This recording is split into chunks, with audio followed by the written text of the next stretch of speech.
this season.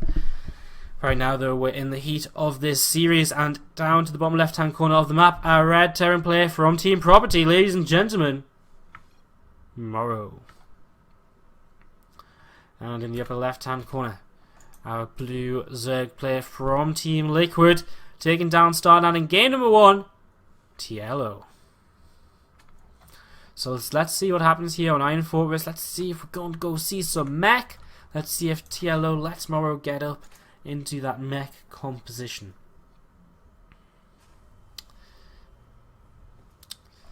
It's just early stages of this game. Overlord not going in the correct direction to begin with here on Iron Fortress, but we'll follow it along anyways. I guess let's follow the Overlord going in the right direction as it passes over the natural of TLO here. TLO looking as though he's probably just going to be opening with a 15 hatch as we would expect. I guess we can check MorroW out and see if he wants to open with anything other than a barracks, and it is going to actually be a command center first, so that's kind of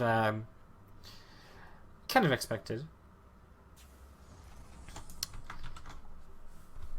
I mean, Iron Fortress is a very big map. It's a 4-player map. It's very unlikely you're going to see an early pool here to try and punish an early CC, and even if it is, it's going to hit a little bit later than usual, because unless the opponent's very fortunate with the scouting, if MorroW had spawned in the top right, for example, TLO would see this very early on, so if he had early pooled, he could send the lings in the right direction straight away. I mean, you can early pool, but it's just a risk MorroW's going to take, and it's going to pay off here. TLO opting for the hatchery first into the spawning pool, and MorroW going to be dropping his own barracks here shortly, and then we'll probably go into the gas pretty quick so that he can get into that reactor, get into the factory, and reactor out some Hellions pretty early on.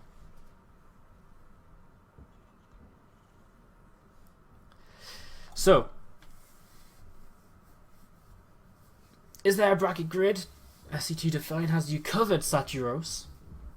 And is it all called format? Yes, it is. Prospect saying it's hard not to cheer for Dario. To MorroW. But that's why I say MorroW.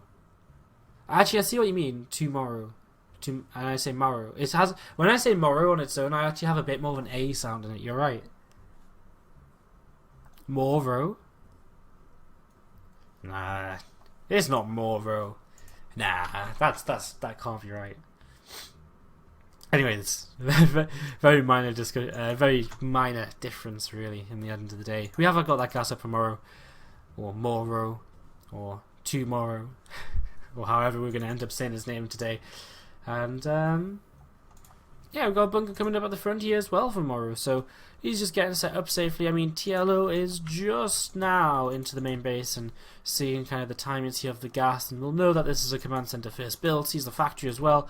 Might in a moment. There we go. MorroW won't have seen that Overlord though. I don't think TLO went far enough into the base to for it to be spotted. So I believe here that MorroW should still be a little bit blind as to where his opponent is. Reactor on the way down here for our Terran player, who is starting to work through these rocks with a couple of Marines in this bunker. And Zerg speed on the way for TLO. Not too much to talk about here. Command Center on the way down from MorroW as well. So a very big map here, with a big Zerg symbol in the middle, which kind of suggests it's a very good map for Zerg, and it definitely is. I mean, the third base is pretty open, I guess, and I guess kind of susceptible to drops, but the main base is pretty well protected apart from this kind of, yeah, you know, you have to kind of come in from the third base to get into the main base to drop there. It's just large, and it's got a couple of different counter-attack paths on it as well, and that generally makes it very good for Zerg players. A lot of space to set up flanks, that sort of thing. It's not the worst map for TVs either, I imagine. I suppose. Again, sorry, I've got a bit of a sniffles today, guys. I've got a little bit of a cold, which again is kind of the worst time ever to get a cold. When tomorrow I'm doing my final university talk. Oh, man, I'm not looking forward to it at all. I've got a talk for 20 minutes, and 20 minutes is a hell of a long time. Now, and the weird thing is, it's so different about talking about StarCraft or just casting a game, because when you're casting a game, you just kind of go with it, right? You just kind of make shit up. You see something on the screen, look, the Hellion, it finds the Zerg, woo, and you can talk, that's like 10 seconds gone. Presentation, man, you gotta like plan shit out, you gotta know what you're gonna say from the start, and of course, typical me, didn't, well, I had it planned, I knew what I was gonna say, but I didn't have it properly planned, until recently, so, gonna be okay though, I believe, boys, I believe. I think the hardest part's going to be waking up for 10:30 in the morning. Anyways, we've got a starport down here with a Banshee on the way out. This was spotted by TLO's Overlord, and TLO, still in 2 bases here, is looking to head in towards that Spire. So Two base Mutalisks coming out from TLO, and with an army on the way down here from MorroW, definitely looking as though it could be the mech player into the mid game. But before that even, we're going to see a pretty aggressive timing attack from him, and if this can hit before the Mutalisks are out, it could put TLO into a little bit of trouble. It could do quite some damage here. There's a Spine Crawl and a couple of Queens at the front, but that wouldn't slow us down all too much. Not with a Banshee mixed in there. That DPS is increases. The added DPS from Banshee is going to be pretty significant. So that Banshee starts to come across the map. The army 75% of the way done. A couple of factories being added on. No extra Hellions being made, so he's not going to look to kind of reinforce this anytime soon. As this Banshee actually just turns around and looks as though MorroW not too interested in really committing to this attack as the army finishes up, and he's not really in a position to get damage done here.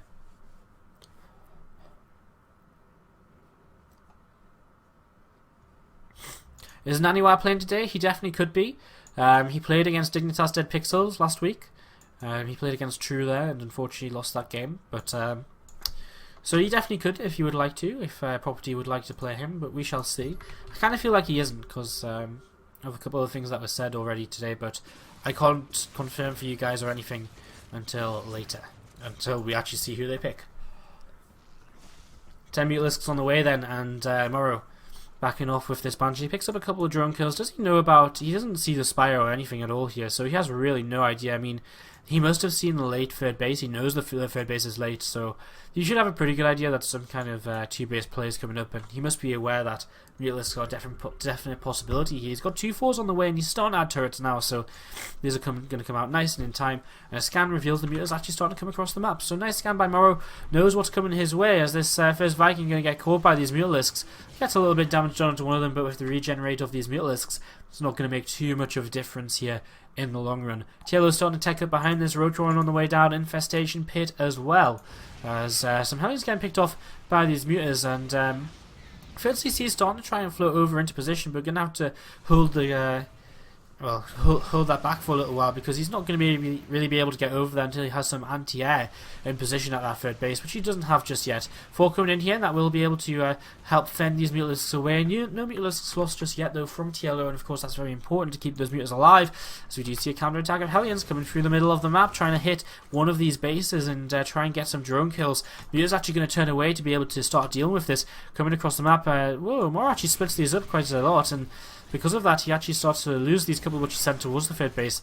The rest is going to sit to the top right, and I guess he just thought the Mutas are going to clean all of this up, and now he's just going to sit in the top right with these, and once he feels the time is right, come in a little bit of a kind of less obvious route, come in kind of through the back here, and he'll give TLO less of a warning as to when those Hellions are coming. You can see MorroW, TLO, he knows those Hellions are out there somewhere, and he's trying to find them right now, but he didn't go all the way to that top right corner, so his Hellions have the potential to get a little bit of damage done. Pathogen Glands on the way, so we're going to see Infestors coming out here very shortly, and Roach speed on the way, a couple of Roach upgrades as well, some Burrow. TLO just investing in a bunch of stuff right now as Mutas get turned away from the third base pretty swiftly here. The 4 combined with the turret able to do enough to turn that away as Hellions coming towards the third, but they're going to get shut down pretty quickly by the Roaches here. Whoa! Nice few hits though there, and grabbing 4 drones with that final hit. That's 80 worker kills in total, and MorroW actually really slowing TLO down quite a lot here. He's on 70 workers to 60 right now, which is a pretty great position for the mech in Terran. He's really got a big economy with a big army behind it, so definitely looking good for MorroW if he wants to maybe push with +2 or something. TLO with the first Infestors on the way out though, and again he does still have these early game Mutalisks, which are just still found around. I don't think he's lost one of them yet, no he hasn't, so he's been doing a great job with these. Just harassing here and there, getting a couple of SCVs.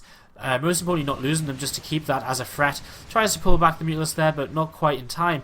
There's a couple more... a bit of extra damage being done. A couple of Vikings coming in trying to help against this Mutalisk threat, and they might be able to pick off one more Mutalisk, and he will, but loses both of the Vikings in return. And TLO just going to back away from this one. Probably quite happy with that trade here. Another set of Hellions coming around this right hand side, and they're going to run past this base. So they see that there, if they want to morph into Hellbats and get some damage done on it, but they're probably just looking for the drone line here once again. TLO's working count still not looking too strong, as these Festers going to grab one of those Hellions. The Muta's on the way to intercept though, and the Roaches as well. So these Hellions will go down, and TLO cleans this one up nicely. But he's down in supply, and against a mech in Terran player, that's not what you really want. A couple more Hellions over towards this 4th base, and a couple more drones going down. TLO just has so many Infestors right now. I'm not really sure as 10 workers go down in this. I'm not really sure if it's what he needs. I mean, 10 Infestors, what's he going to do if, 11 Infestors, 8 Mutas? He's got nothing on the ground to really fight, so he needs to start making some roaches. He's making drones right now. MorroW approaching being maxed out here, 170 against 145 supply. So on to move through the middle of the map. Mutas take a little bit of damage and just avoids one of them being taken down, but a scan ahead shows that there's not really much here right now. Just 1-4 and a couple of Vikings in his army means that the Mutas are definitely a bit of a threat. Infestors all the way over to his left hand side. Rock's being taken down to open up access into this right now, and if Fungal Growth comes down as well to slow down these Vikings a little bit. Drones in a little bit of trouble though, as these Roaches thinking of trying to come up to the high ground, but they're getting turned away, and Infestor's just going to retreat. This 4th base given up. He does have another base over to the right hand side which he can begin to saturate, but he just doesn't have the army right now if MorroW continues to push. Infestor's going to come in, and they're actually going to drop some Infested Terrans here. But I'm just not too sure. I mean, he's trying to get the friendly fire going off, but a lot of these tanks still on siege, and you can see how quickly those Infested Terrans get cleaned up here. MorroW just going to keep on pushing. Now the Infestors actually struggling for energy. Only half of them have energy to do anything. MorroW's not even going to siege up right now. Now he starts to siege up a couple of his tanks, but I mean, you can just see him. He is getting through these Infested Terrans so quickly. The Roaches behind, they're doing nothing at all. They're getting absolutely obliterated by this mech army, and MorroW is just going to keep on pushing forwards. The scans continue to come down, and MorroW is going to push TLO all the way back. Now his Infestors have no energy at all, and he still has this army to deal with. He just hasn't been able to do enough with these. Roaches take some shelling once again. A couple of tanks go over towards this base to the right, as MorroW just takes up a siege position on the 3rd, and this does not look good for our Liquid Zerg here at all. As moving up to the high ground, it looks as though MorroW is going to force one last fight from TLO. Some Infested Terrans come down, but again, it's just not going to be enough.